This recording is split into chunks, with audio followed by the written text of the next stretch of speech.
সুপ্রিয় দর্শক আসসালামু আলাইকুম। যে যেখান থেকে আমার ভিডিওটি দেখছেন আশা করছি আপনারা সকলে অনেক অনেক ভালো আছেন। আজকের পর্বে তৈরি করে দেখাবো ইউনিক ও লোভনীয় একটি রেসিপি, আর সেটা হচ্ছে ফিশ বিরিয়ানি। আশা করছি আজকের রেসিপিটি আপনাদের কাছে অনেক ভালো লাগবে। রেসিপিটি ভালো লাগলে শুরুতে একটি লাইক দিয়ে পুরো ভিডিওটি দেখার চেষ্টা করবেন, এবং ভিডিওটি ভালো লাগলে সুন্দর একটি কমেন্ট করে চ্যানেলটিকে সাবস্ক্রাইব করে যাবেন। ফিশ বিরিয়ানি তৈরি করার জন্য এখানে আমি 4টা মিডিয়াম সাইজের ফিশ নিয়েছি, দেখতে পাচ্ছেন।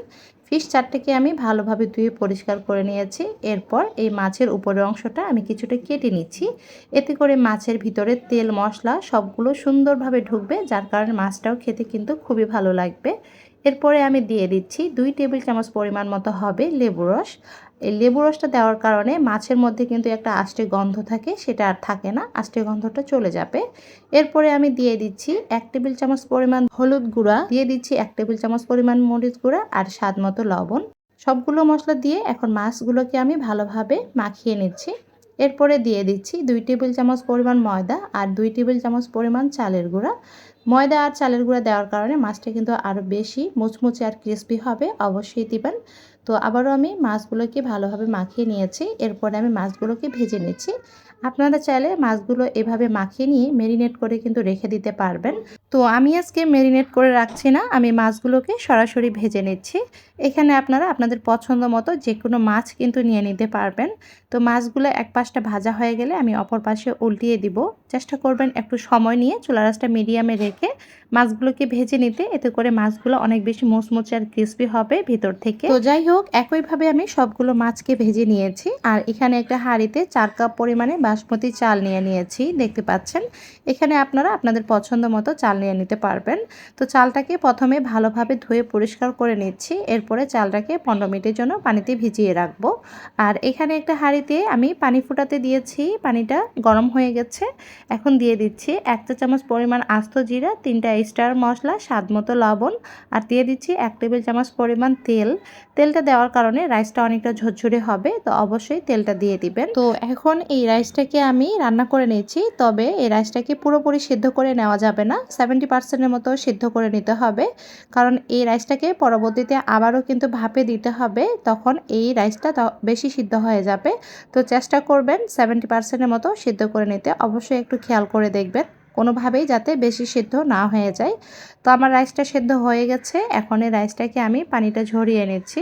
পানিটা ঝরিয়ে নেওয়ার পর রাইসটা এইভাবে রেখে দিবেন না, এতে করে কিন্তু নিচের এই রাইসগুলো বেশি সিদ্ধ হয়ে যাবে।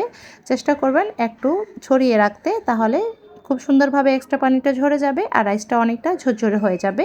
এখানে একটা হাঁড়িতে নিয়ে নিচ্ছি 1/4 কাপ পরিমাণ তেল, সাথে দিয়ে দিচ্ছি 1 কাপ পরিমাণ পেঁয়াজ কুচি।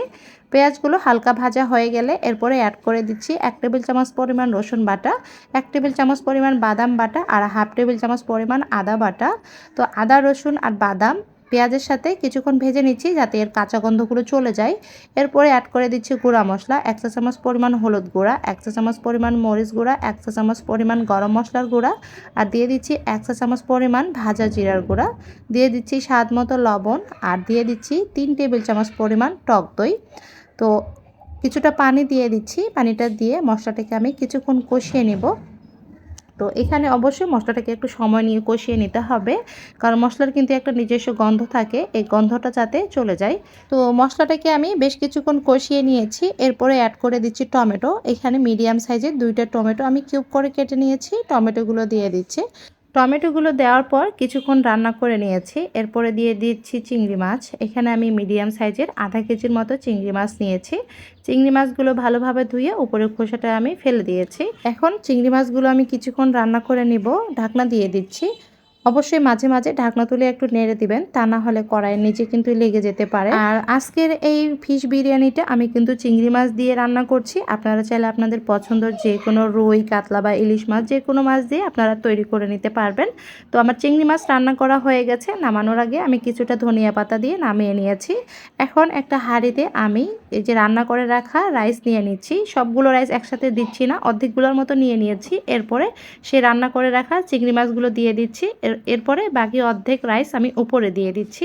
দেখতে পাচ্ছেন এটা কিন্তু এখন ভাপে দিতে হবে, যার কারণে আমি এইভাবে রেডি করে নিচ্ছি। উপর থেকে দিয়ে দিচ্ছি কিছুটা ধনিয়া পাতা কুচি, আর দিয়ে দিচ্ছি পেঁয়াজ বেরেস্তা, দিয়ে দিচ্ছি কয়েকটা কাঁচা মরিচ, আর দিয়ে দিচ্ছি 4 টেবিল চামচের 4 টেবিল চামচ পরিমাণ মতো হবে ঘি দিয়ে দিচ্ছি। এরপর ফয়েল পেপার দিয়ে আটকিয়ে উপর দিয়ে ঢাকনা দিয়ে ঢেকে আমি 20 মিনিটের জন্য এটা দমে বসিয়ে দিব। আর 20 মিনিটে কিন্তু এটা হয়ে যাবে। তো 20 মিনিট পরে দেখতে পাচ্ছেন আমি কিন্তু ঢাকনাটা খুলে নিয়েছি আর রাইসটা আমি আপনাদের দেখিয়ে দিচ্ছি। দেখুন এটা কতটা ঝুরঝুরে হয়েছে। তো একটুও কিন্তু এদিক সেদিক হয়নি, দেখতে পাচ্ছেন। আশা করছি আপনারা দেখে বুঝতে পারছেন যে কতটা ঝুরঝুরে হয়েছে রাইসটা।